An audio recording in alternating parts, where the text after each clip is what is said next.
Bueno, quiero referirme brevemente a esa pregunta tan candente que hizo Antonio Castañeda respecto al pariente cercano. Sí, mira, es un tema que me apasiona de verdad, porque cuando Jesús dijo, vosotros sois de vuestro padre, del diablo, ¿se estaba refiriendo solamente a ese grupo o se está refiriendo a todo aquel que, y cuando digo todo aquel, somos todos, no nos incluimos todos, que obedecimos en Adán a Satanás? Porque esto es lo que dice Pablo en Romanos capítulo 6, habla dice, ¿acaso no sabéis que a quien os presentáis como esclavos para obedecerle, esclavos sois de aquel a quien obedecéis, ya sea del pecado para muerte o de la obediencia para justicia? ¿Ve? Entonces, nosotros es obvio que al aceptar el envite de Satanás, nos quedamos esclavos, no exactamente de él, sino de un imperio que él tenía, que era el imperio de la muerte, porque el juicio de Dios había sido, el día que comas de él, ciertamente morirás. O sea, te afectará la muerte, te tocará la muerte. Entonces esto nos afecta a todos nosotros, nos afectó hasta el momento que fuimos salvos de la muerte, nos afectó, de manera que nosotros hoy dormimos, no morimos, pero esto pues lógicamente nos relaciona nos relacionaba pues con nuestro Padre. Y eso está maravillosamente explicado en el libro de Ruth. Yo los invito a que ustedes lean detenidamente y evalúen los valores de los nombres allí en Ruth, hagan la exégesis de los nombres, y van a ver que hay uno, el libro se explica en su parte espiritual, verdadera, el propósito que hay, se explica por ¿cómo se llama eso? El análisis de cada nombre, ¿no? Pero hay un personaje, pues que no tiene nombre. Y ese personaje que no tiene nombre es el fulano, que es un pariente redentor más cercano que vos. Dice, mira, con todo, le dice vos a Ruth, hay uno que está más cerca de ti que yo. Entonces yo voy a arreglar el asunto, y entonces va y le dice a ese pariente redentor que, mira, que hay que arreglar el problema de la heredad de Noemí y todo esto, y el fulano le dice, bueno, yo redimo, no hay problema. Y entonces vos le dice, pero el día que redimas debes levantarle descendencia al muerto, a través de Ruth, ¿no? Tenía que levantarle descendencia, y la descendencia no iba a ser para él. Pero como el fulano entonces, o Satanás, no puede dar vida, porque es imposible, porque no puede dar vida y tener la muerte, ¿no? Él tuvo que escoger, obviamente, y escogió este seguidor de él, este secuaz de él, pues es ni más ni menos que la muerte. Entonces, y también el Hades. Entonces, a eso se les llama los porteros. De aquí es muy importante la ayuda que nos está dando la Septuaginta para traducir, por ejemplo, Job, capítulo número, ya voy, un segundo, ya les digo, Job, capítulo, el mismo capítulo 38, en el versículo 17, fíjate bien, dice, ¿te son abiertas atemorizadas las puertas de la muerte? ¿Acaso tiemblan ante ti los porteros del Hades?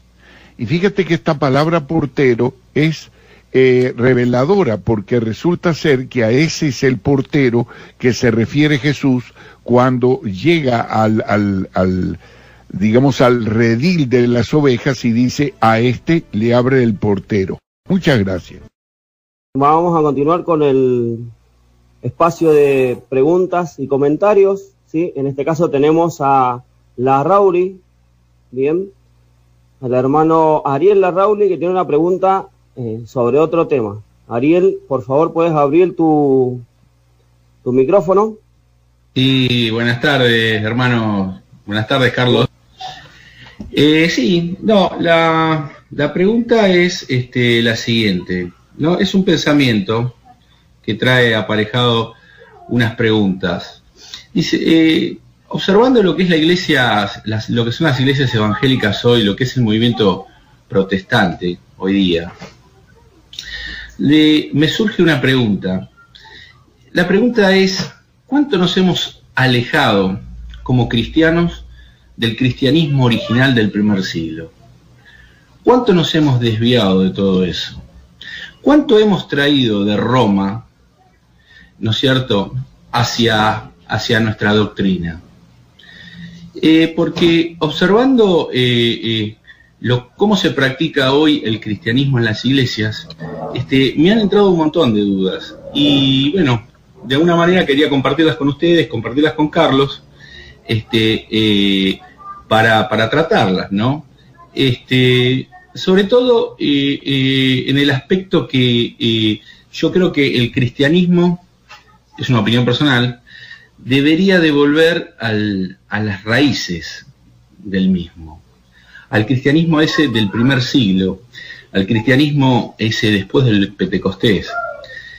Pienso que esos cristianos que estaban en ese tiempo pensarían muy diferente a los cristianos de hoy día. Creo que el movimiento encabezado por la Reforma fue muy bueno para el cristianismo moderno, porque nos trajo luz sobre muchas doctrinas, pero no dejó de ser una decisión de la Iglesia Católica, y sin querer trajo en su bagaje muchas cosas de las doctrinas paganas de la Iglesia Católica. Tales así como, por ejemplo, las Navidades, las Pascuas, las estructuras nicolaitas dentro de la Iglesia, la adoración de los domingos y tantas otras que podemos ver. Eso por un lado. Por otro lado, yo estaba escuchando al hermano que hablaba sobre que la ley fue abolida. Obviamente yo no tengo la estatura doctrinal del hermano, ni la de Carlos, ni que se le parezca, pero me surgen estas preguntas. Digo, que creo que además es producto de todo este cristianismo de hoy día. Si la ley fue abolida, ¿qué es lo que define el pecado? Porque la ley es la que define lo que es pecado y lo que no es pecado. Si abolimos la ley, ¿no queda abolido el pecado y cada uno puede hacer lo que quiere? Eso por un lado. Pero el otro lado yo pienso que lo que fue abolido no fue la ley, sino fue la maldición de la ley. Porque al pagar el Señor en la cruz por todos nosotros y por haberla cumplido enteramente, nosotros nos envió el Espíritu Santo, que nos permite cumplir esa ley de una manera no humana, sino en forma de espíritu, ¿no? Por la guía del Espíritu. Pero de ninguna manera la ley fue abolida, porque ¿qué fue abolido del no matarás, no cometerás adulterio, no robarás? ¿Qué fue abolido de todo eso? Sí, entiendo que fueron abolidos la parte sacrificial de la ley, pero la ley en sí, para mí, es como cuando uno va con una carretera y ve las luces, las señales y y los guardarray y todas las cosas que nos permiten circular por la carretera sin chocar y sin desviarnos. Para mí la ley de por sí define lo que es pecado, pero no fue abolida bajo ningún punto. Quizás ese es lo que yo estoy expresando, es que entendí mal lo que está explicando el hermano anteriormente, pero creo que dentro de este cristianismo que que estamos viviendo últimamente, está esa consigna, ¿no?, de que la ley fue abolida y que no hay que cumplirla. Quisiera, no sé, a ver si Carlos podría tener un poco más de luz sobre todo esto, y sobre todo sobre el pensamiento que yo dejé en un primer momento, de que ¿no será que los cristianos debemos de volver al cristianismo original, a ese cristianismo que adoraba después del Pentecostés, a esos que eran judíos originalmente, ¿no? Que ellos no creo que estarían muy de acuerdo con que le sacaran la ley, sino que ellos sabían y deberían de tener bien en claro que ese consolador que Dios mandó en ese momento fue el que ahora les permite cumplirla sin recurrir a fuerzas humanas. Bueno, quisiera ver si Carlos me podría dar esto desde ya, humildemente, ¿no?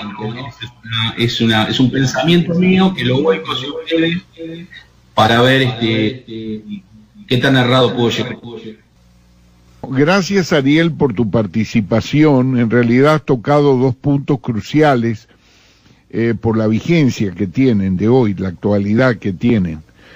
Yo quisiera dejarle la pregunta más difícil, que es sobre la doctrina de por qué la ley fue abolida, y en realidad fue en efecto abolida, y no solamente la maldición de la ley, y por qué eso pues Dios se las ingenia para que nosotros, no teniendo ley, podamos ser tan respetuosos de la ley, ¿no? Tan conscientes de la ley, precisamente. Bueno, pero voy a dejar esa segunda parte de la pregunta, de tu inquietud, para que nos la responda José Antonio. Y también, no sé, yo estoy viendo aquí a nuestro querido hermano Ageo Palumbi, si quiere intervenir.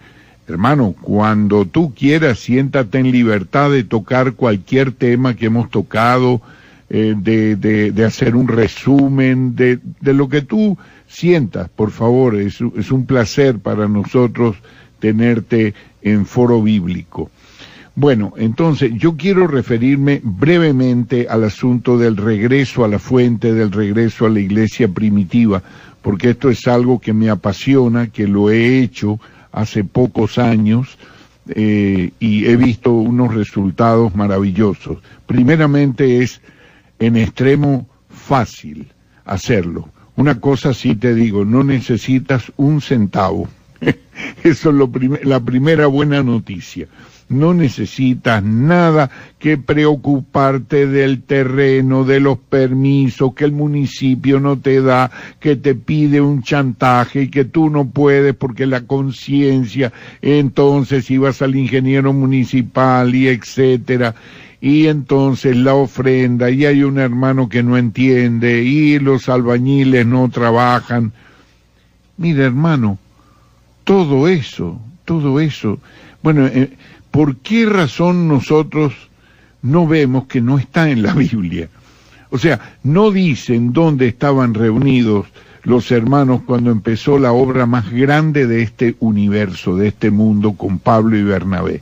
Dice que estaban ministrando al Señor, que se preocuparon por cuánto costaba el pasaje a Chipre, que iban a comer, cuánto iba a costar el abrir iglesia. Hicieron un censo de cuánto iban a gastar en los bancos, en el púlpito, en el aire acondicionado, en la calefacción, en el autobús para llevarlos, para traerlos. Me acuerdo un día que el hermano Ageo me contó un testimonio de que una iglesia completa se dividió allí por causa de un autobús. Estaban felices, cada uno llegaba a la iglesia como podía, hasta que se les ocurrió comprar un autobús, y ahí se dividió la iglesia. Bueno, ahí tiene usted. En mi caso, me acuerdo una vez que casi se divide la iglesia porque había unos hermanos que querían comprar el aire acondicionado y otros que no querían. Entonces, esto es una cuestión tan sencilla, el volver a la fuente, el volver a la iglesia primitiva, a la iglesia en casa. Esa es toda la cuestión. Esto no es una cosa que nosotros deberíamos tardarnos mucho en entender y en ver. Y otra cosa importante es una participación colectiva, mutua, en el ejercicio de los dones. Te recomiendo, por ejemplo, es muy sencillo, un versículo en la Biblia, 1 Corintios 14, 26. Allí está planteado, de tal manera, es tan fácil la doctrina. Fíjate, si nosotros ejercitamos nuestros dones, el uno hacia el otro y viceversa, para crecimiento mutuo, entonces llegamos, y la iglesia no es muy grande, la iglesia no es muy grande, estoy hablando de 15, 20 personas, 25, 30 máximo, pues, que no haya necesidad de estar usando esas copitas higiénicas para la cena dominical, que bebamos de una sola copa todos, que no tengamos esos problemas enormes de una mega iglesia donde un pastor tiene una secretaria ejecutiva, 2 secretarias ejecutivas. Yo he hablado con hermanos y hermanas que tardan 90 días para tener una cita con el pastor, y no es que el pastor no trabaje y se dedica, pero no puede, no puede. Entonces lo mejor es consultar con el Señor, que no tiene secretaria ejecutiva, está ahí mismo, inmediatamente, pero no lo sabemos. Entonces, ¿qué pasa? Al no ejercitar los dones los unos con los otros, para crecimiento mutuo, porque somos una audiencia pasiva, conformamos una iglesia, una audiencia pasiva guiada por una sola persona. Entonces esa persona, aparte de la inmensa carga que tiene que llevar, es la persona que nos tiene que entretener a nosotros. Nosotros no vamos a un servicio a participar, vamos a ser entretenidos, esa es la verdad. Entonces esto se convierte en una especie de espectáculo, pero no vamos allí como cristianos vivos, activos. Tenemos unos páncreas oxidados que no trabajan nunca. Entonces, fíjate bien, al no participar, entonces no sentimos amor los unos por los otros, porque no tenemos roce espiritual en el Espíritu Santo. No se despierta ese amor que tanto requiere el Señor. Esto os mando, que os améis unos a otros. Si os amáis unos a otros, seréis verdaderamente mis discípulos. Pero ¿cómo amarnos si no ejercitamos los dones? Entonces yo creo que ese, desde mi punto de vista, es el mayor daño que se le está causando a la iglesia. Cuando tú estabas hablando de este problema, me apresuré a abrir una carpeta que tengo aquí en la computadora, que lo tengo bajo el título de Dichos. Y entonces fíjate que dice un dicho de Martín Lutero. Dice, creo que lo dijo al final de su vida: observadme y ved cuán difícil es desprenderse de los errores confirmados por el ejemplo de todo el mundo, y que, mediante el hábito prolongado, se han convertido en nuestra segunda naturaleza. Esto yo creo que lo sacó de un dicho de Cicerón, que él decía: consuetudo quasi altera natura. Entonces, ¿qué quiere decir? La costumbre es nuestra segunda naturaleza. La costumbre, las tradiciones. Fíjate el daño que le hacen a la palabra de Dios las tradiciones. Los escribas, los shoferim, los masoretas, todos han contaminado la palabra de Dios en función de sus tradiciones. En el texto hebreo le han metido tantas vocales a eso que han hecho un idioma que se llama idioma hebreo masorético, porque resulta que la Biblia hebrea no tiene vocales, son puras consonantes. Y Jesús decía: vosotros invalidáis la palabra de Dios con vuestras tradiciones.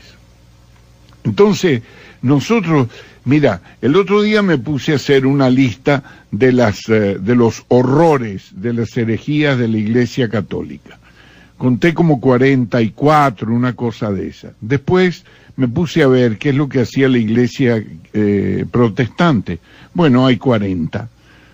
O sea que más o menos este asunto del bautismo infantil, que todavía lo practican algunas denominaciones evangélicas o cristianas, el uso del púlpito, eso es pagano. El uso del altar, dice Dios, no hagas altar de nada, no se te vean las desnudeces. No podemos, hay altares que necesitan una escalera mecánica para servir allí, una escalera eléctrica. Me parece un centro comercial eso. Entonces, y hay otros que le ponen una silla al lado del púlpito para que se siente alguien. Y esto es una tradición que le inició, esto le inició, yo les digo, ustedes lo pueden leer ahí en la historia de Eusebio.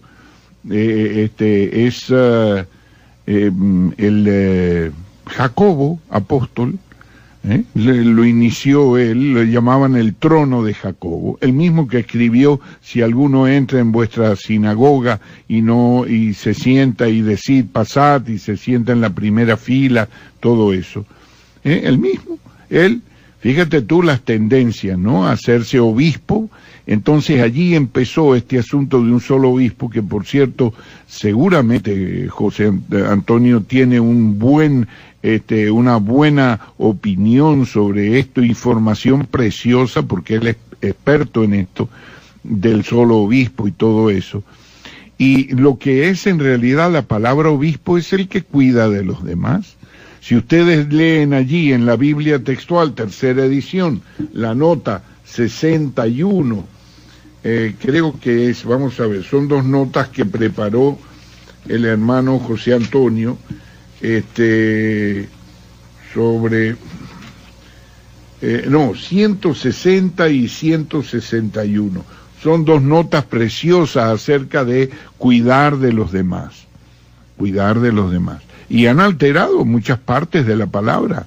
Allí no es el que preside, hágalo con solicitud. No es el que preside. En la iglesia del Señor no hay quien presida, no es verdad eso.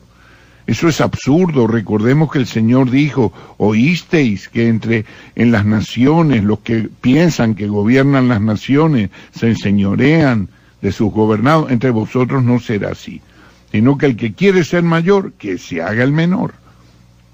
Entonces, esto de la iglesia es una iglesia cúbica, no es piramidal. La pirámide es la religión cristiana. Y este es el problema, que nosotros pensamos que hemos salido de la iglesia católica y resulta que poco a poco nos vamos de alguna manera asimilando ese edificio piramidal, jerárquico, donde hay una serie de escalones. Mire, es inevitable, si yo quiero estar en un puesto de preeminencia, que tenga que pisar a otro, porque si yo voy para arriba, en cambio si es una cuestión de lado, no hay problema. ¿Cuál es la parte más importante de un cubo? Pues ya me dirá usted, todas son importantes.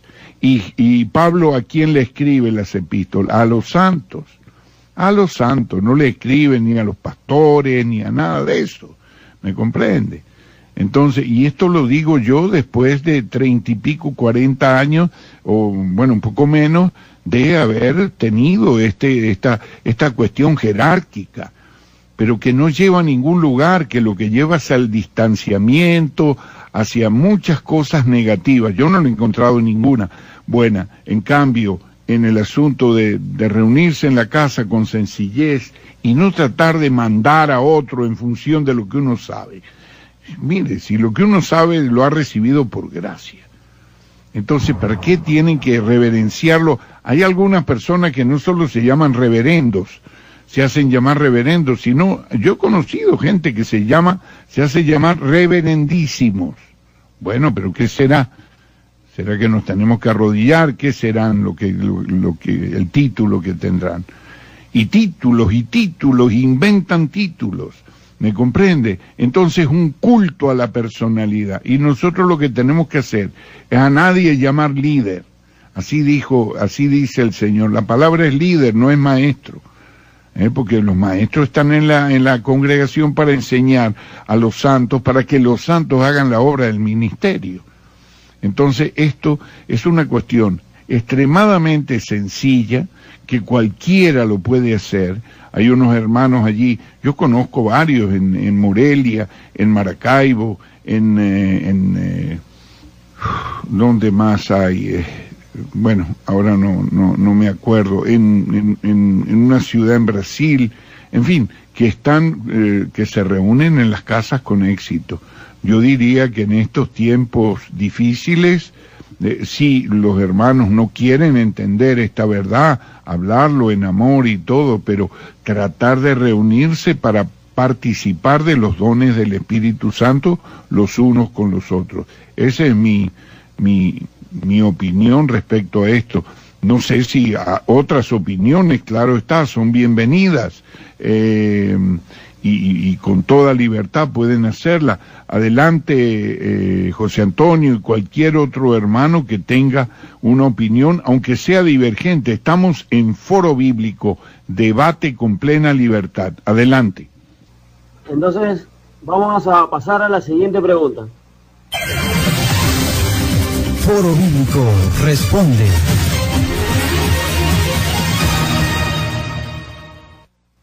Bien, tenemos a Miriam Martínez de Radio Buenas Nuevas y tiene una pregunta sobre otro tema. Adelante, Radio Buenas Nuevas. Miriam Martínez nos hizo una llamada a la emisora y nos dejó la siguiente pregunta. Ella es de Doña Elisa, aquí en Por la Mar. Nos pregunta lo siguiente: ¿cómo se manifiesta el Espíritu Santo? Y nos da un ejemplo. En la manifestación del Espíritu Santo, el cuerpo se tambalea, se cae y hace otras perturbaciones, o se manifiesta en paz. Vamos a concederle oportunidad al hermano Ageo, si está allí, seguramente que él nos puede dar una respuesta muy luminosa respecto a eso. Bien, hermano,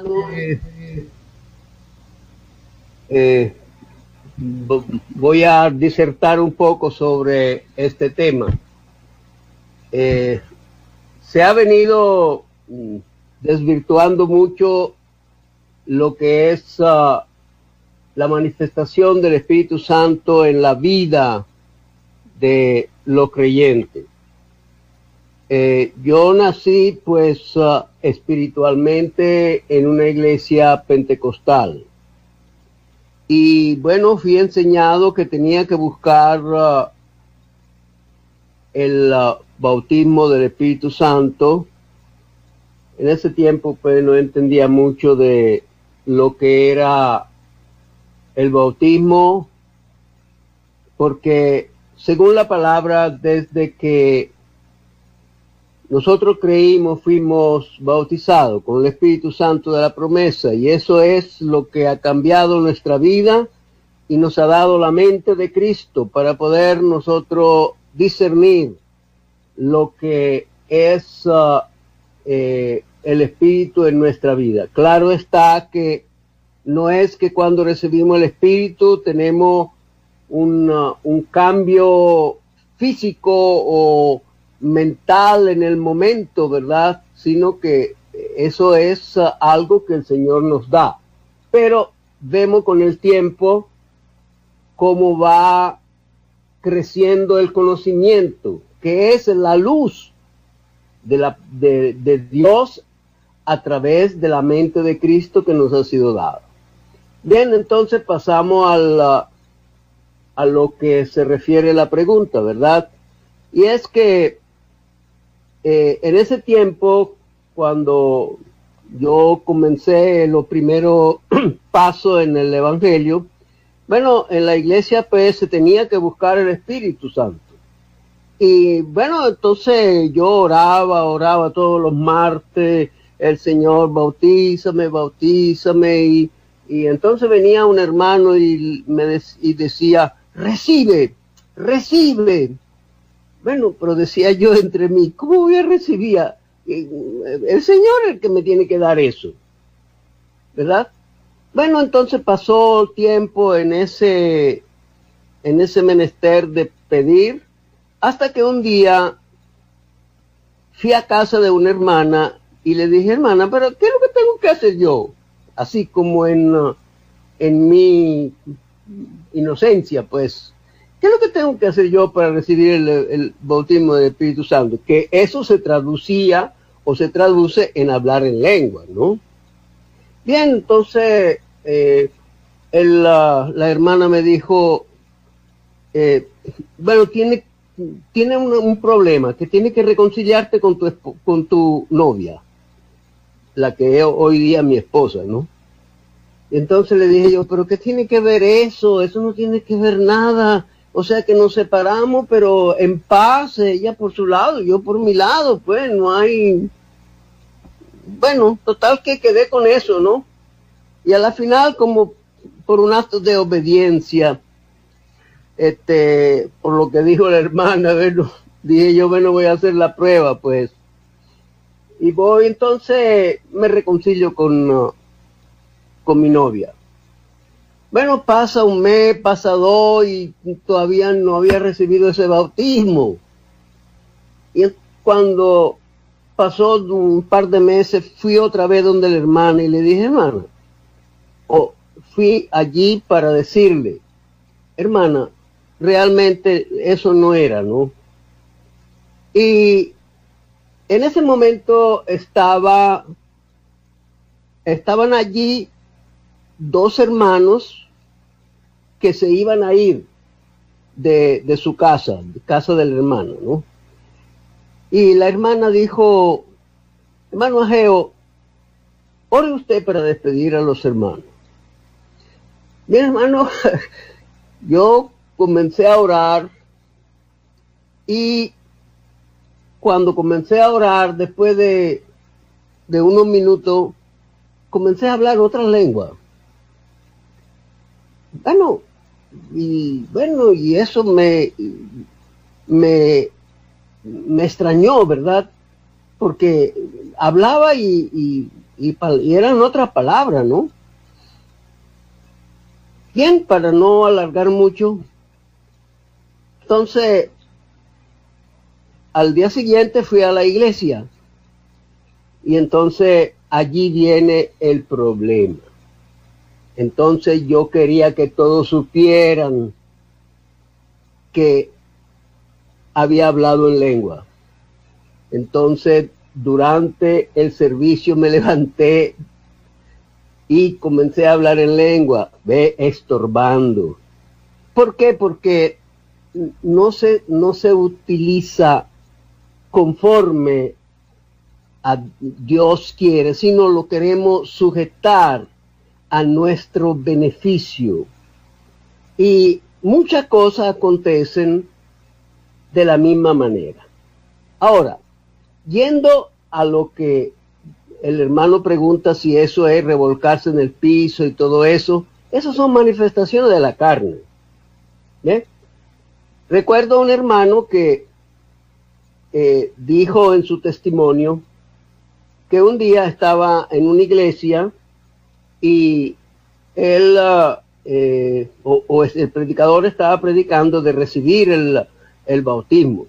Entonces, el predicador, cuando un hermano estaba orando, le daba un empujón con las manos en la cabeza y había otro detrás que lo sostenía. Y como perdía el equilibrio, ¡pac!, se iba para atrás. Entonces, cuando el hermano vio eso, dije, bueno, voy a poner un pie adelante y un pie atrás.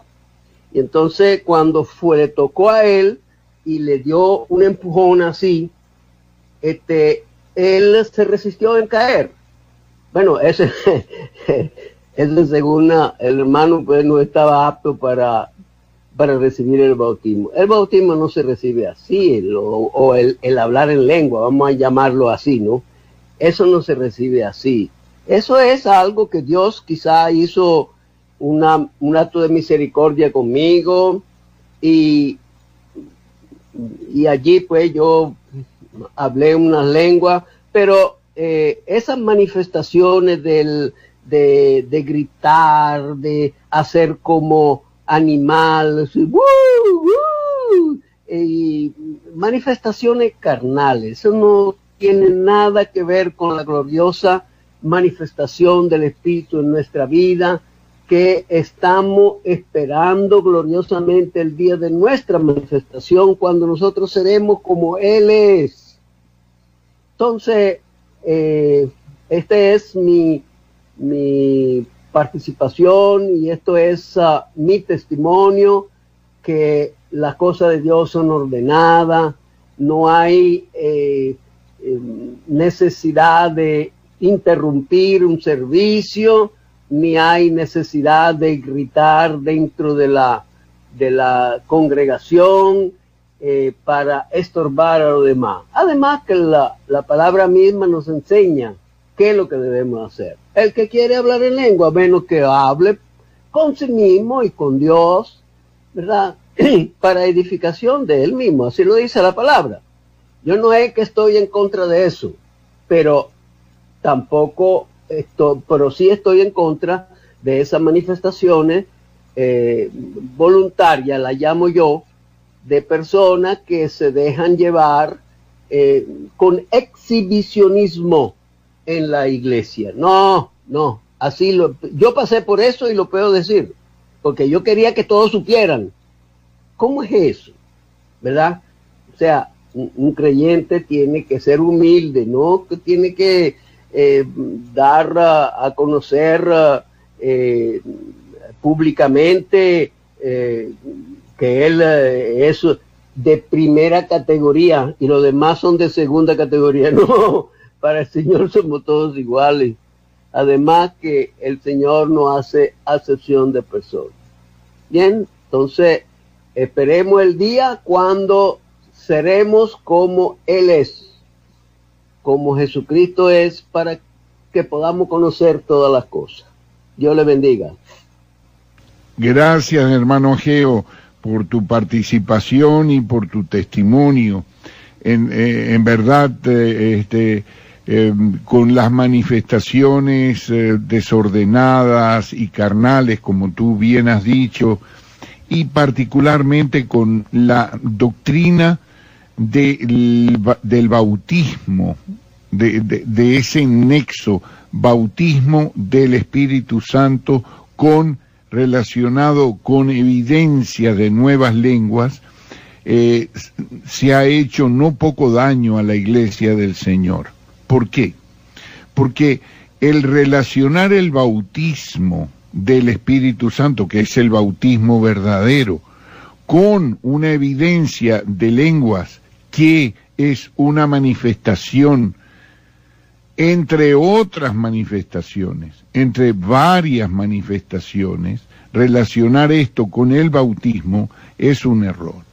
Y el error es muy sencillo. Miren, no sé por qué hay tanto lío en torno a esto, porque es algo muy fácil. Está en 1 Corintios 12, versículos 12 y 13.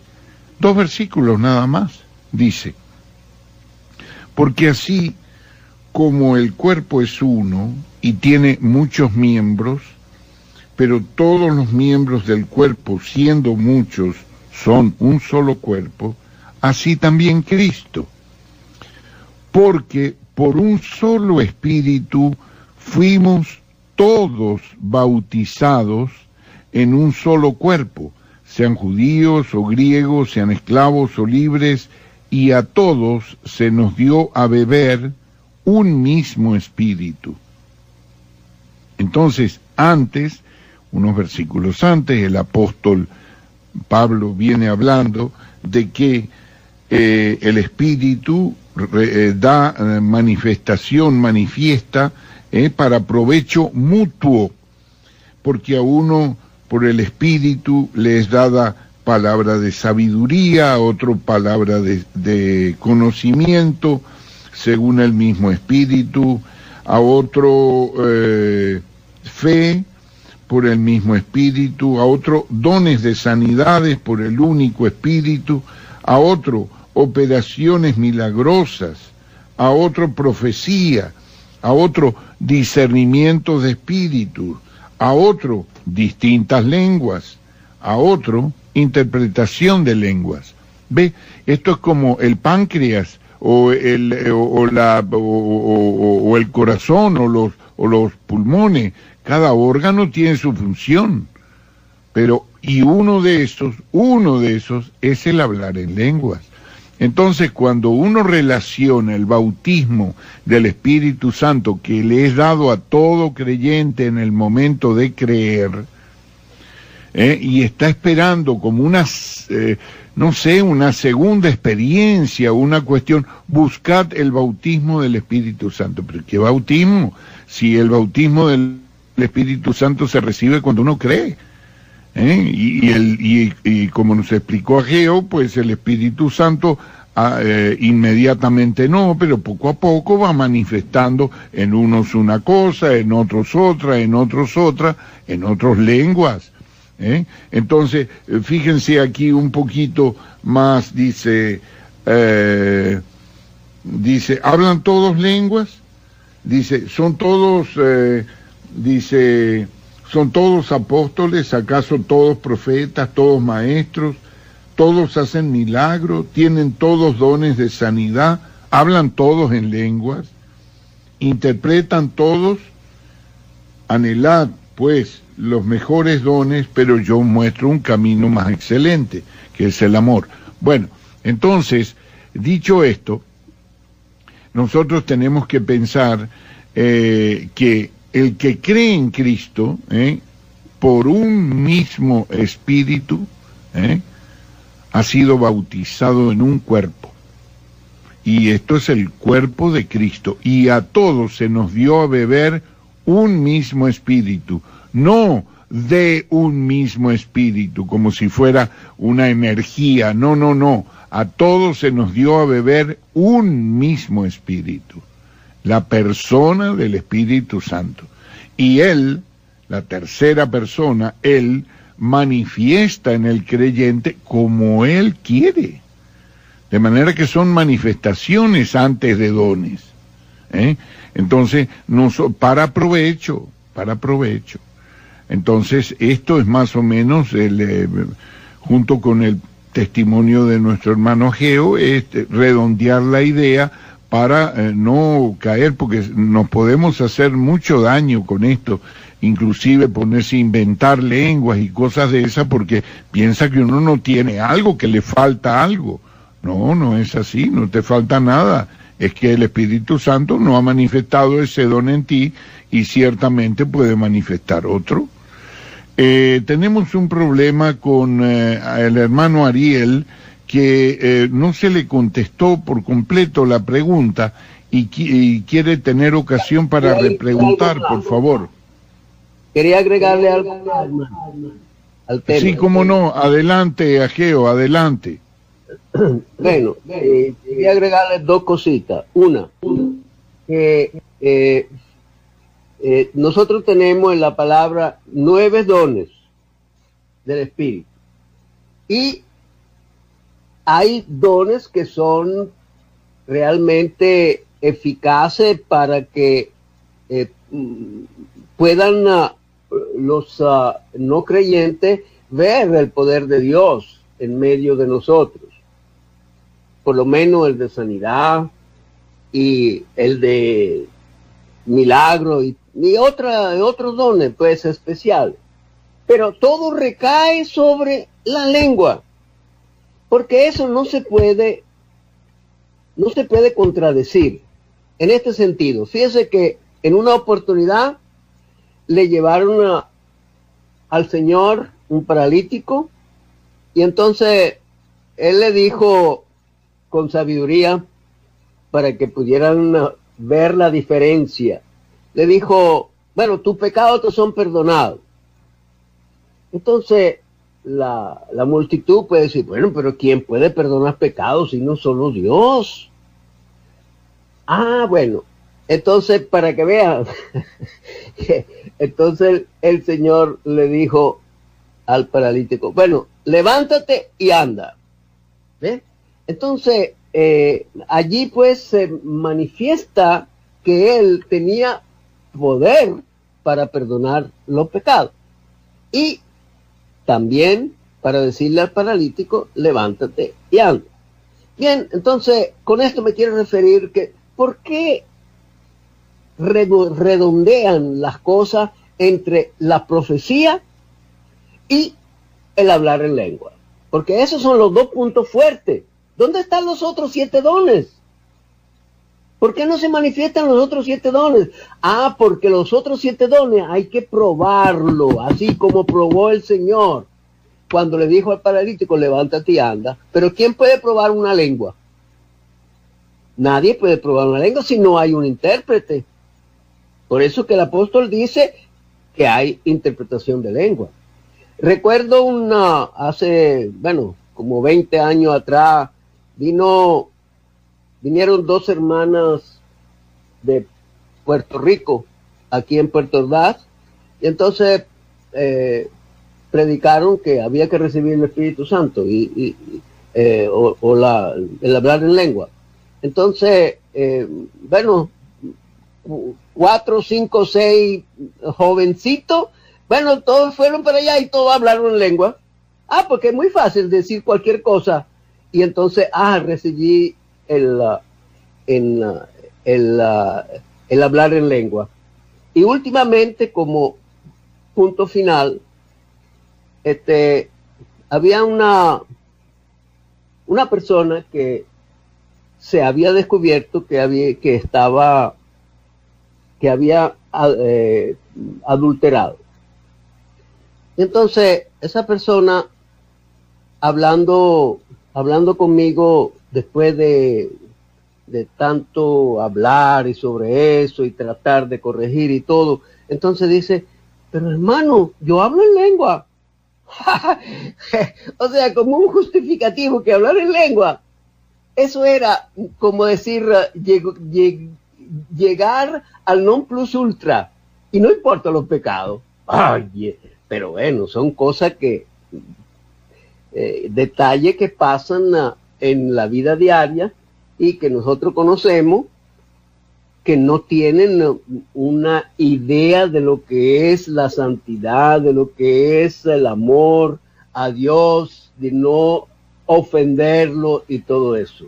Bien, hermano, entonces que Dios pues nos siga bendiciendo y nos ayude, y que todo esto sea para edificación de otros. Dios le bendiga. Bueno, perfecto. Tenemos, hermano Carlos, ¿usted quiere agregar algo? No, de ninguna manera, solo esperar la participación de Ariel. Bien, Ariel, ¿quieres seguir participando o sea, hacer tu pregunta? Sí, estoy completamente de acuerdo con lo que dijo Carlos, y se ve que eso es algo que Dios ha puesto en el corazón de todos nosotros, porque a 1.500 kilómetros de distancia, no sé dónde estará Carlos, pero supongo que a esa distancia debe estar, nosotros ya lo veníamos sintiendo con un grupo de hermanos, que el camino del cristianismo es volver a las fuentes, es volver a ese cristianismo del primer siglo, a ese cristianismo no contaminado por la Iglesia de Roma, ¿no? Las costumbres babilónicas, paganas, que se han insertado dentro de esa iglesia, y que lamentablemente el protestantismo ha querido sacarse de encima, pero lo ha traído con su legado. Pero la segunda pregunta estaba relacionada con la ley, que quizás, por lo extensa que es, debería tratarla el sábado que viene, de alguna manera, si ustedes quieren, pero el concepto es que para mí, humildemente, la ley lo que hace es identificar qué es pecado, definir qué es pecado y qué no es pecado. Abolida la ley, no hay pecado, entonces no hay ni siquiera la necesidad del sacrificio de Jesucristo. Entonces, lo que yo digo es que no se abolió la ley, se abolió la maldición de la ley, pero que la ley vendría a ser como cuando un auto circula en la carretera y se encuentra con las señalizaciones viales, los carteles y los guardarray, avisándole y de alguna manera mostrándole que no puede superar los límites porque va a chocar o va a hacerse daño. Entonces, ese era básicamente el concepto. Y con respecto a lo que lo que estaba hablando el hermano anterior de las lenguas y de todo eso, es otro emergente más de lo que se ha convertido el movimiento cristiano últimamente. Que yo me animaría a decir, y sin intención de faltar al respeto, que muchas iglesias son iglesias no cristianas, son espiritistas. Porque a mí me ha tocado ver manifestaciones demoníacas de gente diciendo que hablaba lenguas. Entonces, de alguna manera coincido con el hermano Ageo, que es mucho más difícil demostrar los frutos del espíritu que esas señales externas, ¿no? Pero que se termina todo desvirtuando con esta iglesia que hoy nos encontramos, que dista mucho, a mi parecer, de ese cristianismo original del primer siglo, que tenía muy en claro cuál había sido la Torá, quién era su Mesías, ¿no? Qué había hecho su Mesías y a qué Dios adoraban. Bueno, con esto quisiera ver si Carlos me podría hacer algún comentario, y bueno, y les doy gracias desde ya, porque la verdad que es un privilegio poder estar escuchándolos a ustedes y tener eruditos bíblicos para poder hacerles consultas. Les pido disculpas si he cometido algún error o he de alguna manera ofendido a alguien. Muy bien. Carlos, no sé si usted quiere contestarle al hermano. Sí, gracias, cómo no, claro. Gracias, Ariel, por tu repregunta. Vamos a ver, el asunto de la ley que no puede haber terminado, yo tendría que meditar un poco esa pregunta para ver si el efecto es la ley o la maldición de la ley, pero lo que sí te puedo adelantar es que en nosotros sí, en los creyentes sí terminó. No hay ninguna ley en nosotros, ninguna. O sea, la ley es la ley del amor. Y Dios tomó provisión de eso, dándonos el Espíritu Santo. O sea que nosotros ahora tenemos una ley que es, imagínate tú, dar la vida por los hermanos, no dar los diezmos. Antes se daban los diezmos, ahora tenemos que dar la vida. Entonces, ¿qué quiere decir eso? Que nos cambió los patrones y las escalas de valores, el Espíritu Santo. Esta nueva vida en Cristo nos permite transitar por unas alturas que ya a nosotros no nos afecta, porque fíjate tú, dice el apóstol Pablo, dice, la ley no se enseñoreará de vosotros, porque no estáis bajo la ley, sino bajo la gracia. Ahora, cuán efectiva cuán vigente esté esta ley que puede afectar, digamos, en el momento en que desaparezca la gracia, en que la gracia termine en el arrebatamiento, cuán vigente puede estar esto para que funcione en los espíritus de los justos, que van a ser perfeccionados por Cristo. Esto es otro grupo de personas, pero el caso de los santos de la iglesia te puedo asegurar, sin perjuicio de lo que tú puedas opinar y tus criterios o los míos, en que el apóstol Pablo trata eso con una claridad meridiana en la epístola a los romanos. Entonces, yo lo que propongo es que como tú mismo has dicho, el tema es abstruso, es complicado, es largo, entonces quizá pudiéramos preparar algo para el sábado que viene. Yo puedo hablar con José Antonio, con Ageo, y entonces podemos preparar algo un poquito más conciso, ¿no? Pero por allí, en cuanto al creyente, si la pregunta la hiciste en cuanto al creyente, no. La ley está totalmente abolida para nosotros, porque ahora tenemos el Espíritu Santo y no pecamos porque no nos interesa pecar, porque nuestra naturaleza es nueva. Entonces no estamos ya interesados en pecar. Es posible que pequemos, pero no estamos interesados en planificar un pecado. Nuestras escalas de valores cambiaron notablemente, drásticamente, diametralmente, con la recepción del Espíritu Santo. Bueno, adelante, no sé si tenemos... Sí, veo que tenemos así... ¿Me permite agregar algo? Sí, cómo no, adelante, claro que sí. Muy bien, tengo entendido que la ley, el legislador de la ley fue Moisés, después hasta Jesús, que entró como con un nuevo sacerdocio, ¿sí? Y la ley, necesariamente por eso hubo un cambio de ley, ¿sí? No sé si se está escuchando bien. Sí, se escucha bien. Bien. Ok, entonces, para mí, o sea, una vez que la ley está, hasta cuando el creyente ya, hasta cuando la persona empieza a creer en Jesús, ya ahí entra en la ley de la gracia. Por lo tanto, el creyente cuando se arrepiente sabe que está pecando y se arrepiente y entra en la ley de la gracia. En ese sentido es abolida la ley.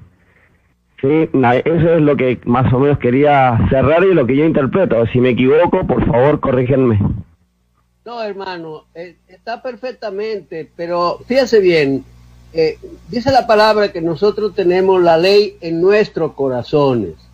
Ahora, por supuesto que si usted ama a su hermano y ella tiene una mujer muy bonita, usted no va a adulterar con ella porque usted ama a su hermano. Usted si ama a su hermano, usted no va a robarle a su hermano. Son todas cosas de lógica, ¿verdad? Porque el Espíritu pone en nosotros una mente nueva. Ahora, no es que los pecados de adulterar están abolidos de ninguna manera, o de cualquier otra índole, porque esos son reglamentos éticos de la persona. Pero para el creyente, lo que vale es el Espíritu de Dios que viene a morar en su vida y que le cohíbe de hacer cosas desagradables hacia su prójimo. Y, por cierto, el amor tiene que reinar en la vida de uno para mantenerlo aparte de toda esa cosa. Pero si alguien hubiere pecado, abogado tenemos para con Dios nuestro Señor Jesucristo. Dios le bendiga. Muchas gracias, hermano Palumbi. Si no hay nadie más que quiera agregar algo, vamos a pasar a la siguiente pregunta. Foro Bíblico responde.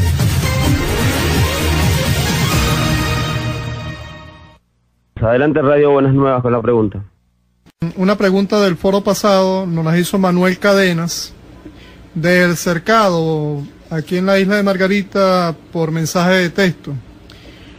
La pregunta es la siguiente: ¿por qué se repiten tantos sucesos con el número 40 en el Antiguo Pacto y en el Nuevo Pacto?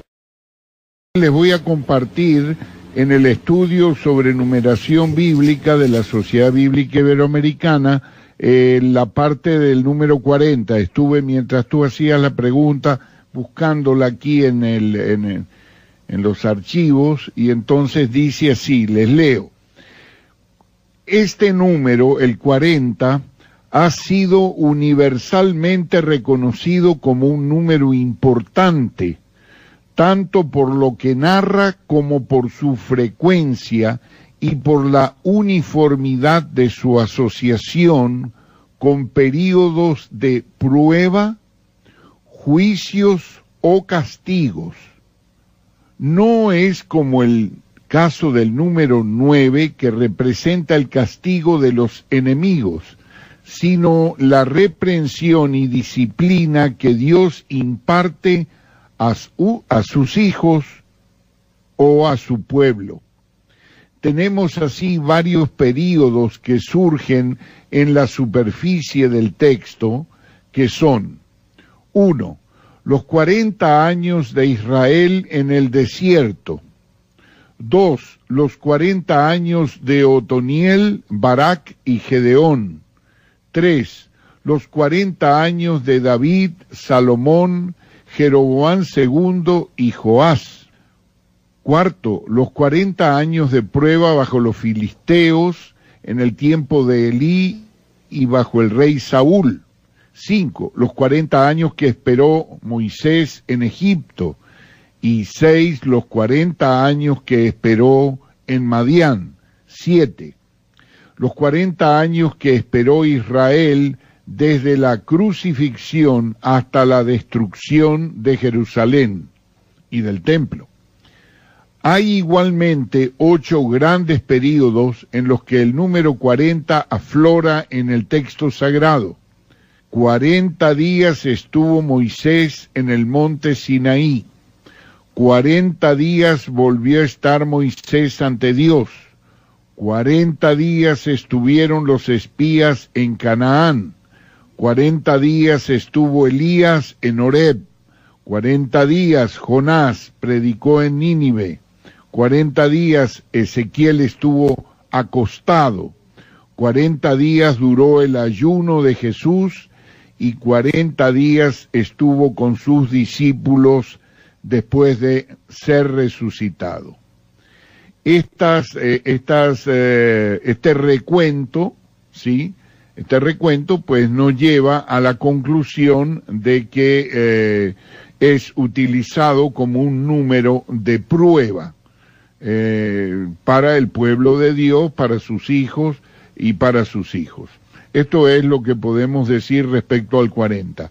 Repito, símbolo de prueba, juicio o castigo que Dios imparte a sus hijos, diría, para disciplinar, para fortalecer la virtud y así por delante. Espero que la pregunta haya sido respondida.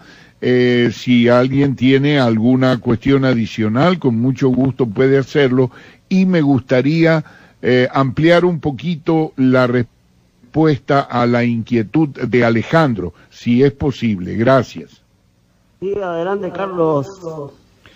Lo que quería simplemente hacer mención de lo siguiente. Cuando tú te refieres al sacerdocio de Jesús, al sacerdote Jesús, esto me llama la atención lo siguiente. Lo primero, nosotros la gracia y la doctrina para esa gracia, para manejarnos dentro de esta libertad de hijos de Dios, que somos consustanciales con la deidad, que hemos sido engendrados por Dios, por voluntad de Dios, es particularmente en las epístolas de Pablo y las epístolas de Juan y las epístolas de Pedro. Una cuestión que me llama poderosamente la atención y que debe llamarnos la atención a reflexión a todos, es que de las 502 veces que aparece en 452 versículos en la Biblia la palabra sacerdote, no sé cuántas aparecerá con el plural, pero no aparece ninguna vez, ni una sola vez, en las epístolas de Pablo, en las epístolas de Pedro, ni en las epístolas de Juan. De hecho, en la concordancia tenemos del Evangelio de Juan, sigue Hechos, y de Hechos simplemente pega un brinco a la epístola a los Hebreos. Ahora, el sacerdocio está constituido, todo sumo sacerdote, está constituido para presentar las peticiones a Dios, ¿verdad?, a favor del pueblo. O sea, esto es la función distinta o contraria de lo que hace un profeta. Un profeta trae la palabra de Dios al pueblo y un sacerdote presenta ofrendas, sacrificios y ofrendas de, digamos, peticiones también a Dios en nombre del pueblo. Esto tenía que terminarse con el sacerdocio arónico, Esto es, Jesús se presentó a sí mismo, y en ese momento fue, aunque era de la tribu de Judá, él tomó, pues, se ofreció a Dios, se presentó ante Dios, él a sí mismo, como en el caso como cordero, para el sacrificio. No lo presentó ningún sacerdote de la tribu de Leví. En su resurrección, él es sacerdote según un orden diferente, el orden de Melquisedec. Entonces, este sacerdocio, si vamos a ver, es un sacerdocio que lo tiene Jesús, pero que en ningún lado se relaciona directamente con nosotros. No te llama la atención, por ejemplo, que Jesús es nuestro hermano mayor, Jesús es el esposo de la iglesia, Jesús es nuestro intercesor, o en el cual nosotros, intercesor no, en el cual nosotros podemos en su nombre presentar oraciones, debemos llevar las oraciones al Padre, pero es que el Padre mismo nos oye a nosotros. Sería una cuestión un poquito que contrariaría la doctrina, donde de nuevo interfiere o se mete él, aparte de mediador. Yo no creo que sea un mediador sacerdotal. Esto es lo que, y esta ausencia, yo sé que es un poco complicado el asunto, pero esta ausencia total de la palabra sacerdote en las epístolas de Pablo, de Pedro y de Juan, pues son, hay una que dice sacerdocio eterno en Pedro, pero particularmente en el apóstol Pablo, esta relación íntima ya me trae a la memoria las palabras de Jesús cuando dice: ya no diré que pediré por vosotros, porque el Padre mismo os ama. Entonces hay aquí una relación, como creo que fue Ageo o José Antonio que dijeron esta noche, es una relación personalísima ya, ¿no? El Espíritu Santo en nosotros creando la mente de Cristo. O sea, por eso digo que el sacerdocio de la ley de la gracia, no, la ley de la gracia no me termina de sonar esto. La gracia es la gracia y no tiene nada que ver con la ley. O sea, son dos cosas distintas totalmente, distintas, porque la ley es una exigencia personal de alguna de tus virtudes, de alguna característica, de tu justicia propia, y eso nosotros lo hemos desechado, Dios nos ha movido a desecharlo por completo y a tenerlo por basura, de manera que nosotros no se puede cumplir esa cuestión doble allí. Recordemos, y este es el gran ejemplo que tenemos, la separación de Pablo y de Bernabé. Recordemos que Pablo era de la tribu de Benjamín, que es símbolo de la gracia, por cierto, el número 5, y Bernabé era levita, que es, expresión de la ley, y la ley y la gracia no pueden andar juntas, por eso fue que se separaron. Adelante, Alejandro, no sé si logré más o menos reubicar tu inquietud. Sí, lo que es más o menos lo que yo pensaba, lo que quería decir, digamos que con el creyente, con la persona incrédula, que empieza a creer, entra en la gracia, y entonces la ley ya no tiene valor sobre eso. Esa era la intención, ¿bien? Pero los incrédulos son juzgados bajo la ley, ¿o no? ¿O estoy equivocado? Bueno, sí, si leemos el capítulo 2 de Romanos, por eso digo que ahí entramos en un tema bien conflictivo, ¿no? Porque dice que Dios va a pagar a cada uno conforme a sus obras. Entonces, si leemos allí el en la epístola a los romanos, que es un tratado universal, más que una epístola, Cuidado con los romanos, porque es un tratado universal. Ahí habla del hombre natural, del hombre antes de Cristo y después de Cristo, y después habla también de los creyentes, de los santos de la iglesia. Pero la idea aquí del Espíritu Santo es manifestar a una serie de grupos que están allí, entre los cuales el capítulo 2 es algo muy importante para detenerse a leerlo y a considerarlo con mucha cautela y con mucha paciencia, ¿no? Allí él está en el justo juicio de Dios. Sí, yo creo que va a tener una cuestión, pero que va a ser gracias a Jesucristo. Pero eso en realidad nos va a llevar mucho tiempo si sigo profundizando en eso, porque es extenso en realidad el tema. Adelante. Bueno, ok. Entonces, como para no seguir, digamos, porque hay otros hermanos también que tienen otras preguntas, vamos a pasar a la siguiente pregunta. Foro Bíblico Responde.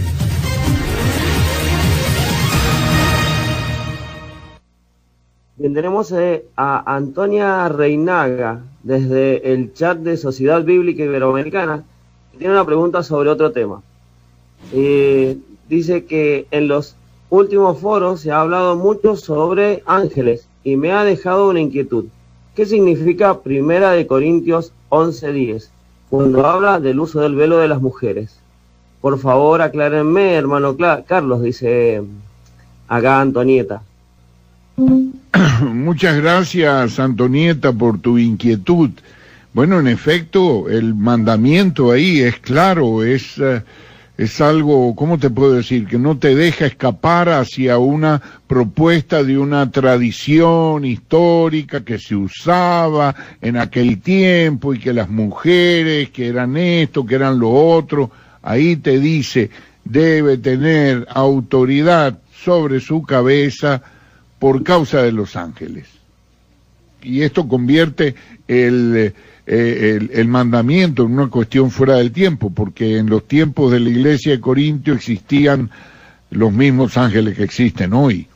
Entonces, ¿qué vemos allí? Vemos que los ángeles son unos espíritus ministradores enviados en favor de los que vamos a heredar, los herederos de la salvación, como dice el autor de la epístola a los hebreos. Jacob soñó. En el sueño de Jacob vio la escalera al cielo, por la cual él después se trabó en lucha con el ángel de Adonai, y en esa lucha pues resultó vencedor, porque le dijo, no te voy a soltar hasta que me bendigas, porque tenía el recuerdo de la escalera esa que había soñado cuando apoyó la cabeza sobre esa piedra, ¿no? Y vio ángeles que bajaban y subían sobre esa escalera, por esa escalera. Entonces él dijo, esto no es sino casa de Dios, Bet-El, Bet-El, casa de Dios. Y en efecto era la casa de Dios. Ahora, ¿qué es la iglesia sino casa de Dios? Obviamente también. Entonces nosotros somos la casa del Dios viviente. Entonces esta administración de ayuda que viene tiene sus condicionamientos. ¿Por qué delante de los ángeles? Hay varios factores. Pueden ser que los ángeles estuvieron presentes cuando Dios estableció en Génesis las diferencias entre el hombre y la mujer, a causa de la responsabilidad de su pecado. Esto es posible. ¿Cómo no? Hay diversas expresiones allí, una hacia la mujer, otra hacia la serpiente y otra hacia el hombre, y no son iguales. Entonces, esto pues debe tomarse en cuenta. Después también debemos tomar en cuenta, porque no te dice tampoco los ángeles, ¿no? O sea, debemos tomar en cuenta el pecado enorme que se cometió en el capítulo 6 de Génesis. Esto es una cuestión que esos hijos de Dios, según mi entender, pues son ni más ni menos que fueron o son ángeles que no guardaron su dignidad, y entonces Dios los ha metido en prisiones para el juicio en el gran día. Entonces esto también puede ser una cuestión de, no sé, una cuestión sexual, o que deben tener una señal de autoridad. Esto es una cuestión, un mandamiento que está un poco encriptado, eso está un poco difícil de entenderlo a la luz de la palabra. Y no quiero ponerme a especular.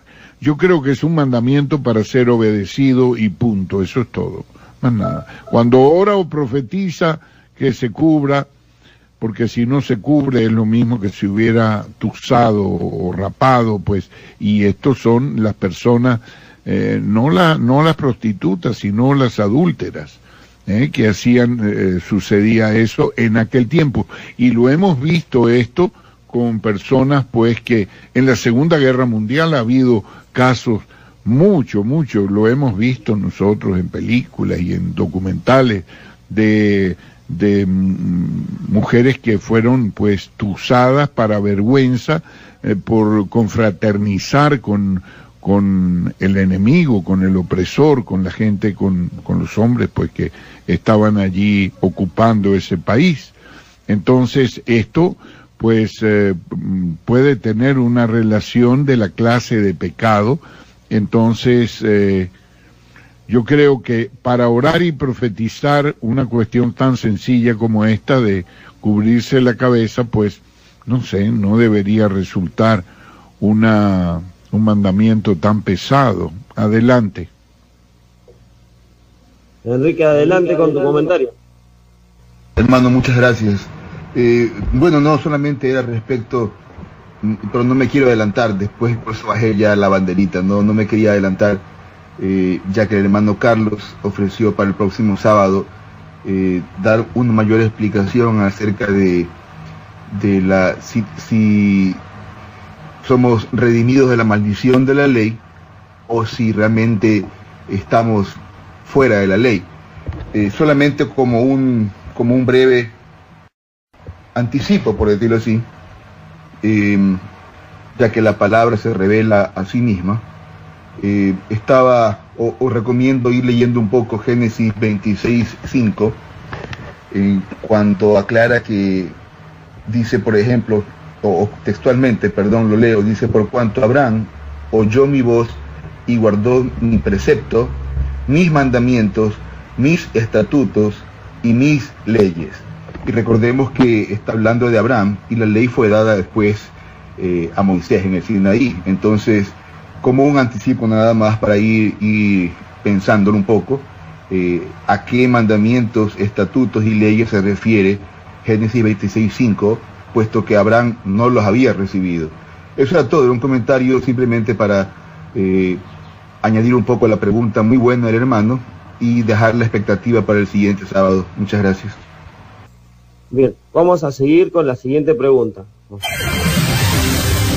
Foro Bíblico responde.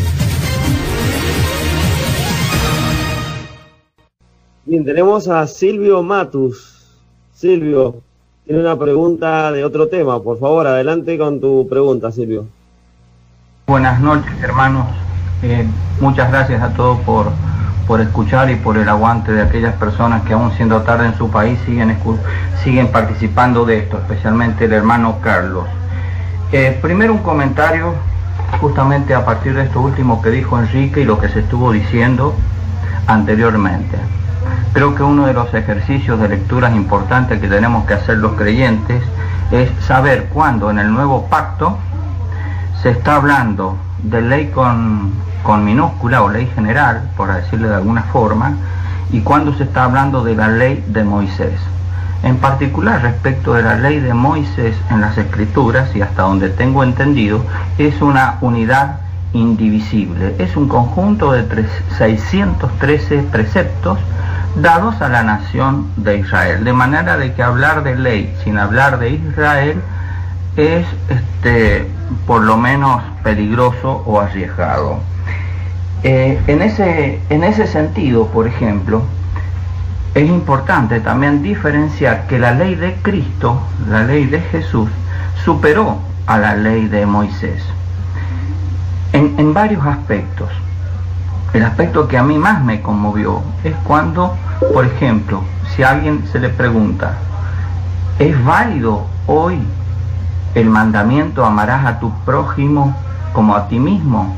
La mayoría de la gente diría, sí, claro que es válido, ¿cómo no va a ser válido?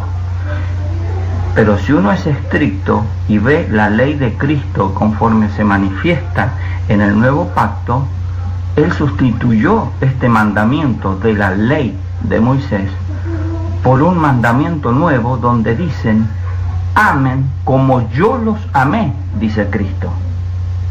Y entonces el estándar para nosotros, los creyentes, es muy superior, que puede ser cumplido, entre comillas, solamente bajo el control del Espíritu Santo. Eso por un lado, ¿no es cierto?, sobre el tema de la ley de Moisés, la ley genérica y la ley de Cristo. Y lo otro que me parece interesantísimo es justamente este tema que planteaba don Carlos, referente al tema de si solo implica el fin de algún aspecto de la ley, en el sentido de que está fuera, o si solamente habla de la cancelación de la maldición. Y digo esto porque es muy probable que esto se conecte con un poco la historia. Parecería ser que lo que hoy denominamos iglesia nació como iglesia judía, eclesia creo que se dice, está pasando por una etapa de iglesia y llegaría a pasar, sí pasaría, por otra etapa donde la iglesia no está, pero sí estaría la eclesia, y la eclesia podría estar entonces sí bajo la ley, algunos aspectos o no sé cuántos de la ley de Moisés. En este sentido hay quienes sostienen que el periodo de la tribulación está otra vez vigente la ley. Eso básicamente como un comentario en referencia al tema que estaban comentando recién, que es interesantísimo. El otro asunto que quería plantearle a los hermanos para que ellos me confirmen, tienen que ver con la utilización de algunas palabras hebreas y griegas en un versículos específicos que voy a tratar de leerlos. Se trata de los versículos de Génesis, versículos 34, 2 y 3. Dice así: y la vio Siquem, hijo de Amor, el heveo, príncipe de aquella tierra, y la tomó y se acostó con ella y la humilló. Está hablando acá de la violación de Dina. Pero su alma se apegó a Dina, y la hija de Jacob, y se enamoró de la muchacha, y habló al corazón de la muchacha. He leído que en la Septuaginta la palabra que se utiliza acá para las dos palabras hebreas empleadas ahí es una palabra griega que no sé si la pronuncio bien, disculpen, yo no sé ni hebreo ni griego. Sería la palabra partenos, y en hebreo se están utilizando dos palabras, la palabra nahará y ya'alá. Una de las palabras tiene creo que el número 5291 y la otra palabra creo que tiene el número 3207. ¿Qué es lo que es lo significativo de esto? Y por eso es importante el uso de las palabras y su contexto, como decía un hermano recién, que a los ojos de Dios la mujer violada es o sigue siendo virgen. virgen.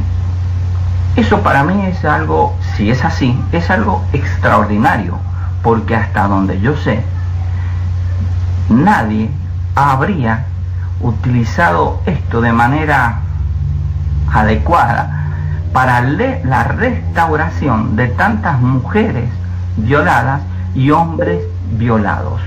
A los ojos de Dios, la mujer, aunque violada por algún hombre, sigue siendo virgen. Si esto es así, los eruditos, especialistas, seguramente podrán confirmar o no la interpretación de el uso de estas tres palabras. Repito, serían las palabras hebreas 5291 y la palabra hebrea 3207, y en la Septuaginta estarían utilizando una palabra hebrea, cuyo número no tengo acá, pero seguramente la podrán encontrar.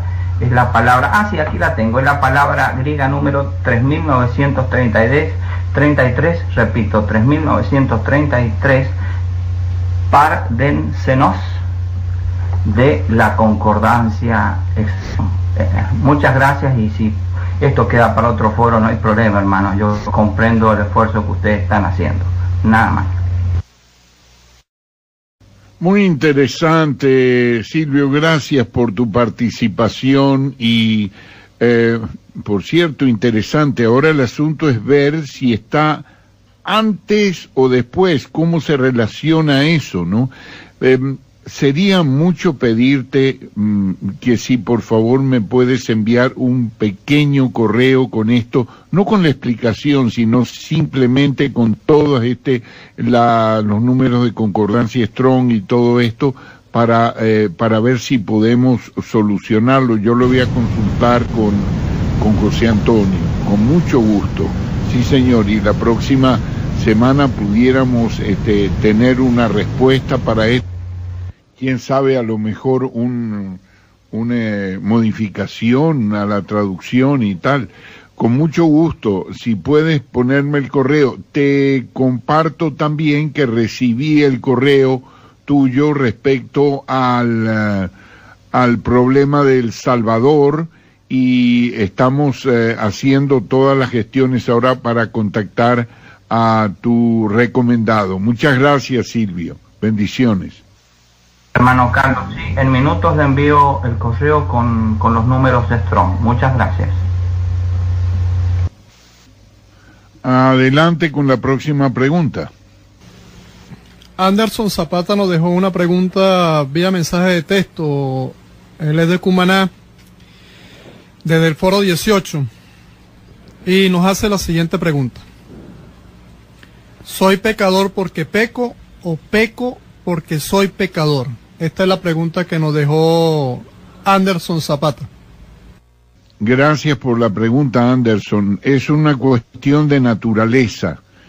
Pecamos porque somos pecadores, pero somos pecadores porque pecamos en Adán. Entonces, esto es una cuestión ambivalente, no es un juego de palabras ni que esté tratando de rehuir la respuesta directa. Pero fíjate bien, nosotros en Adán pecamos, dice, todos pecaron. Entonces, en Adán nosotros teníamos una participación activa, no pasiva. Lo que pasa que simplemente no nos acordamos porque median unas 120 generaciones, y entonces esos son 6.000 años, y nuestra memoria en el vientre de nuestra madre no es tan...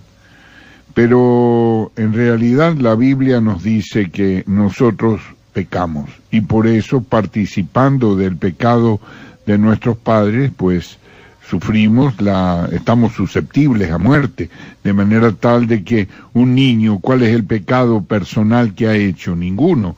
Un bebé, sin embargo, está sujeto a la muerte, de manera que, y el pecado la muerte solo puede matar con el aguijón del pecado.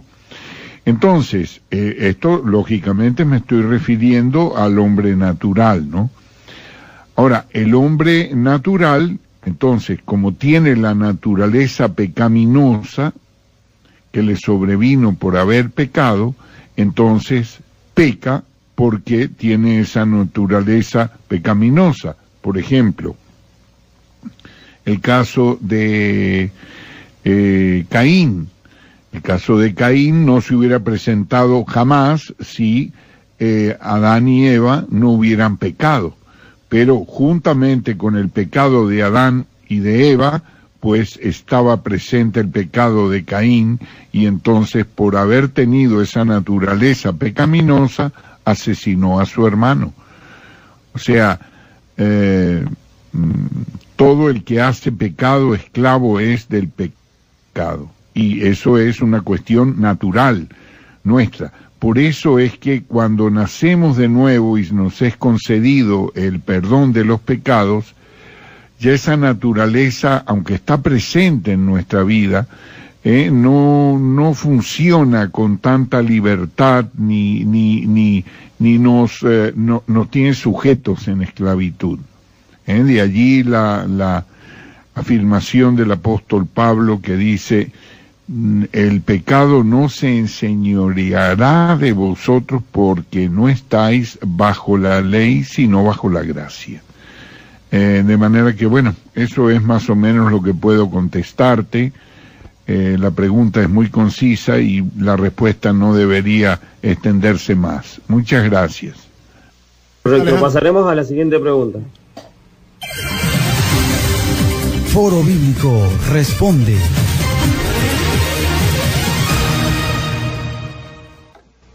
Tenemos a Héctor Vázquez, que tiene una pregunta sobre foros anteriores. Bien, lo hizo en Radio Buenas Nuevas. Adelante, John, con la pregunta.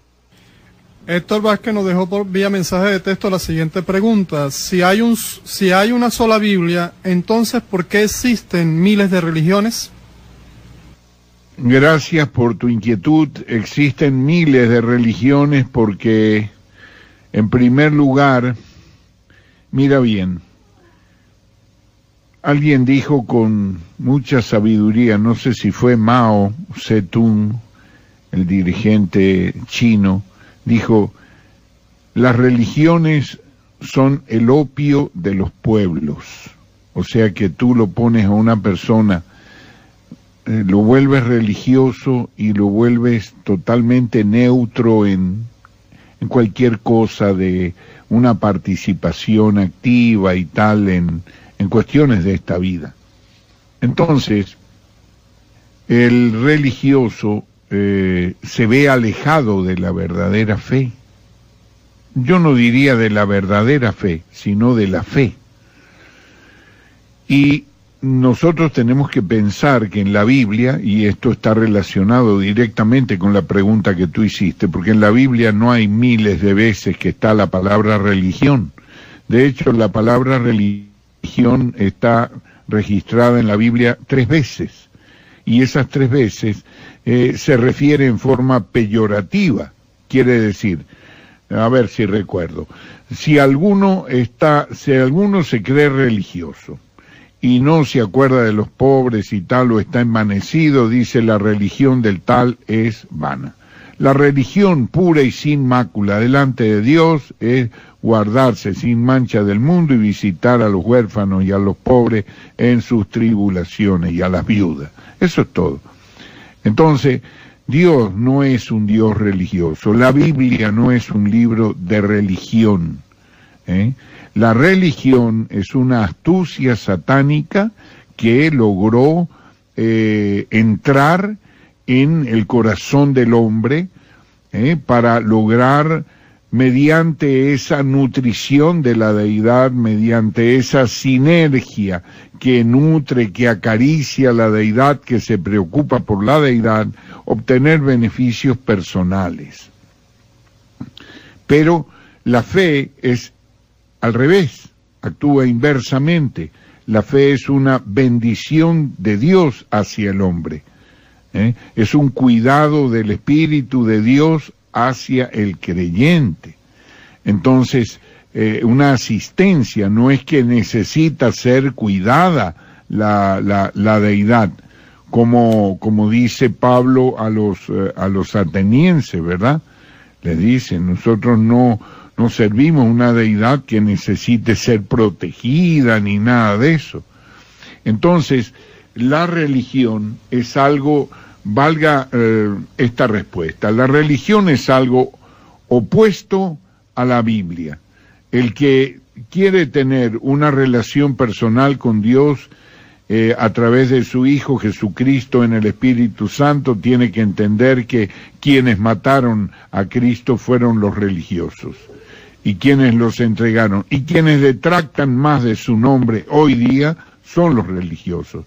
Quienes hacen que el nombre de Cristo sea blasfemado son los religiosos, porque los religiosos tienen participación en la política, y entonces toman partido generalmente con regímenes dictatoriales perversos, y entonces la gente pues ve eso y dice, eso es Dios, eso es lo que ustedes hacen, entonces aborrecen a Dios por causa de esa religión. Pero si nosotros, por ejemplo, servimos al Señor, donde dice, donde está el Espíritu del Señor, allí hay libertad, y lo servimos en espíritu y en verdad, nosotros no tenemos nada que ver. La Biblia no es un libro de religión, es un libro de fe, es un libro que te muestra la mente de Dios, la libertad de Dios, la obra que Dios hizo, y sobre todo nos muestra el amor de Dios. La religión es algo terrible, la religión, es diabólica. Adelante. La pregunta fue realizada en foros anteriores, no tenemos la oportunidad de que Héctor Vázquez haga una repregunta o si fue contestada su inquietud. Vamos a pasar a la siguiente pregunta. Foro Bíblico Responde.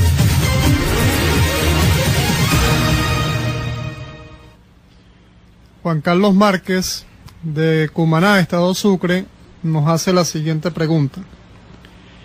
Favor profundizar acerca de los diezmos, ya que hay personas que dicen el que no diezma se va al infierno, tomando en cuenta lo que dice Malaquías 3, verso 8 y 9, y Hebreos 7, versos 2 y 6.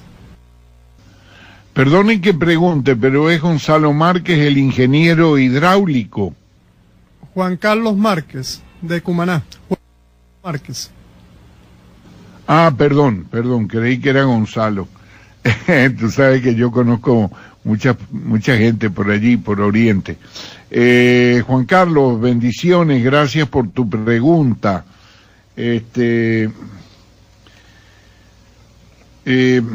No sé si quisieras plantearlo desde otro punto de vista, por favor, de una manera un poquito más, ayúdame con la pregunta para hacerla más concreta. Adelante, Juan Carlos. Juan Carlos nos dejó la pregunta formulada, hermano Carlos, del foro 18.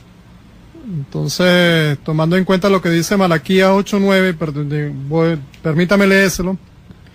Dice, robará el hombre a Elohim, pues vosotros me habéis robado, pero decís, ¿en qué te hemos robado? En los diezmos y en las ofrendas. Me habéis maldecido con maldición, porque vosotros, la nación toda, me estáis robando. Y el otro texto que él colocó fue Hebreos 7, el verso 2, dice, al cual Abraham dio el diezmo de todas las cosas. Primero se interpreta rey de justicia y luego rey de Salem, es decir, rey de paz. Y el verso 6 dice, pero el que no descendía de ellos recibió diezmos de Abraham y bendijo al que tenía las promesas. Entonces creo que la acción de la pregunta va en lo que uno escucha en muchas congregaciones, ¿no? La exigencia hacia el diezmo y la amenaza que hay en la traducción del Malaquías 3, del 8 al 9, que dice, malditos sois con maldición. Entonces da como pie a condenar a las personas. creo que esa es la idea a lo que él va. Gracias, John, por aclarar la pregunta. Es que no la entendía. Mira, como dicen, pensé que era Dios que decía eso, ¿no? Entonces me asusté por un momento. Pero son los hombres, en realidad, lo que dicen esas cosas tan ilógicas, ¿no? En primer lugar, tú has dicho bien, la Biblia allí, la Biblia Reina Valera está mal traducida.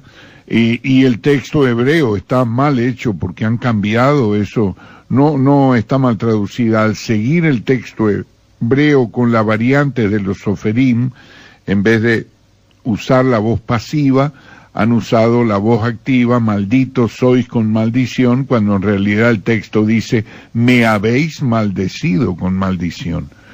Entonces, esto es totalmente distinto. Respecto al diezmo, el diezmo es algo de la ley. Entonces, si vamos a dar el diezmo, tenemos que circuncidarnos, tenemos que guardar el sábado y tenemos que guardar los 613 mandamientos, ordenanzas y preceptos de la ley. ¿Por qué? Porque si no los guardamos, entonces el que no guarda uno de ellos rompe toda la ley. Entonces, esto es exclusivamente para el pueblo de Israel, no es en dinero, no era para pagar a los levitas, ni mucho menos, ni para pagar a los sacerdotes, era en especie, para disfrutarlo uno mismo, el mismo que lo daba. Lean ustedes el primer libro de Samuel, y allí está cómo Elcaná con su familia iba y se gozaba delante de Dios, y era una cuestión de exigencia de Dios, para que el propio ofrendante, que al final de cuentas terminaba disfrutando de toda esa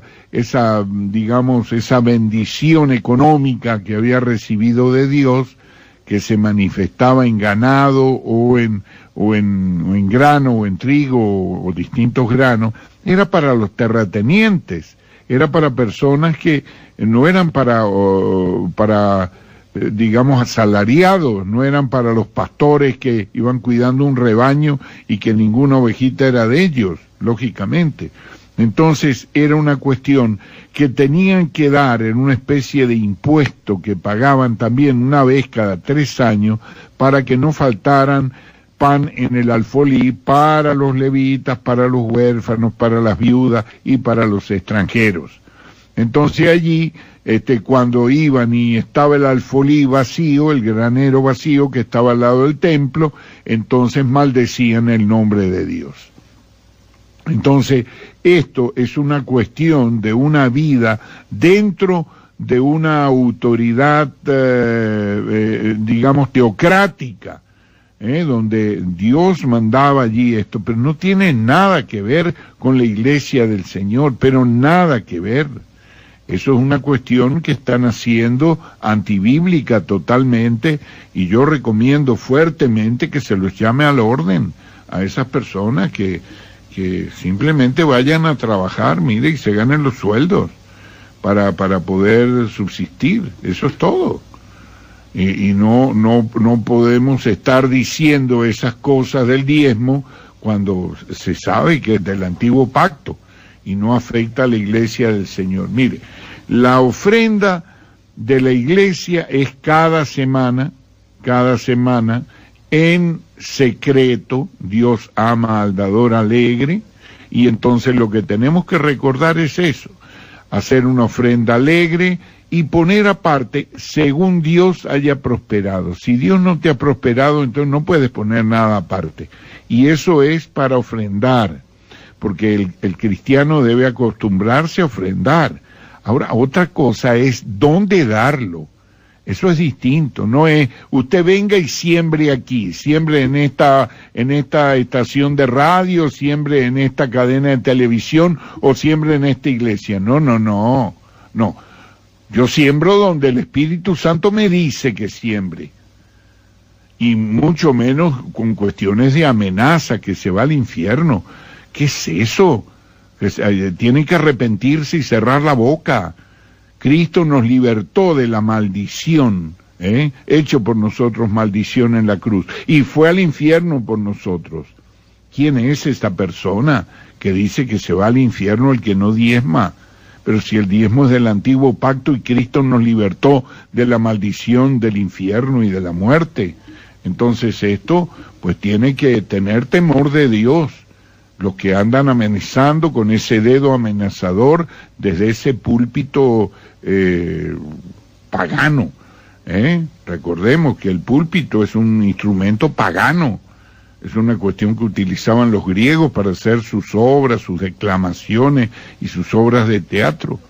Entonces, esto, pues, tenemos que tener cuidado con estas cosas y no asentir fácilmente. Porque, ¿por qué le piden el diezmo? Porque hay quien lo oye. Entonces, yo le pregunto a la persona que me hizo la pregunta, ¿usted contribuye con eso? ¿Usted acepta eso? ¿Usted se levanta y dice, cállese?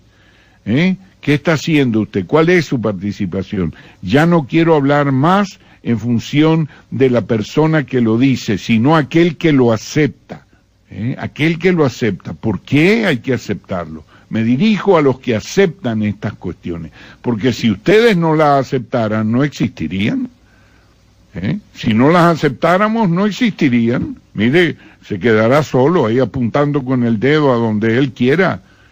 Terminará apuntando a su familia o a alguien, pero por favor, si ahí tienen la Biblia, tienen el Espíritu Santo, como cualquiera de ustedes viene y le dice que se va para el infierno y usted lo cree, y usted no sabe que Cristo murió por usted. Bueno, yo estoy entendiendo de que usted quiere esto, pues, porque hace esta pregunta porque ha nacido de nuevo y es creyente.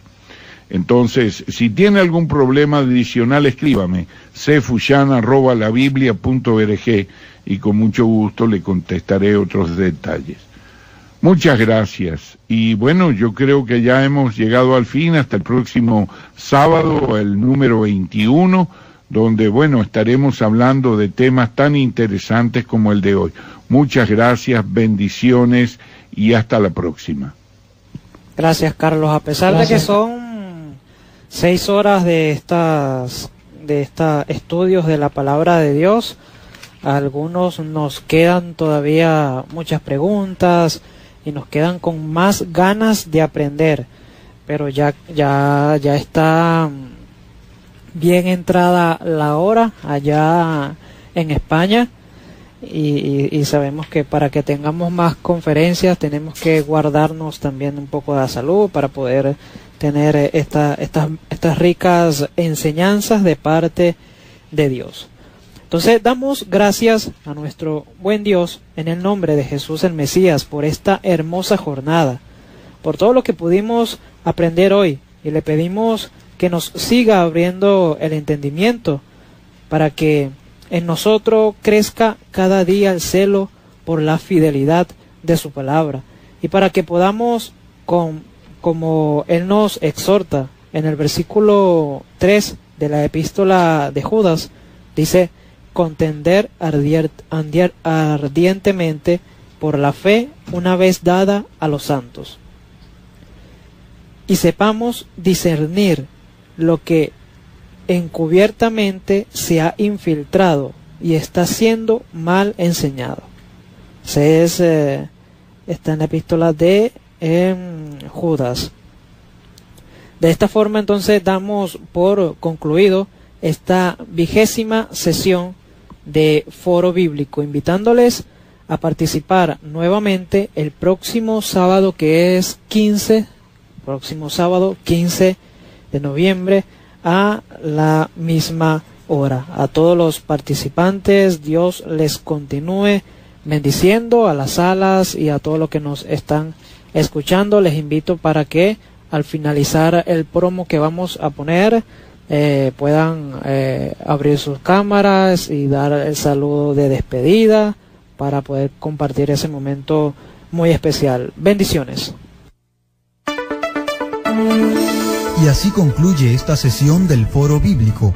La cita es para el próximo sábado a la misma hora, cuando estaremos nuevamente en Foro Bíblico, para conocer las respuestas a tus preguntas que por falta de tiempo no fueron respondidas. Visita nuestra página web www.labiblia.org. Foro Bíblico es dirigido y organizado por la Sociedad Bíblica Iberoamericana.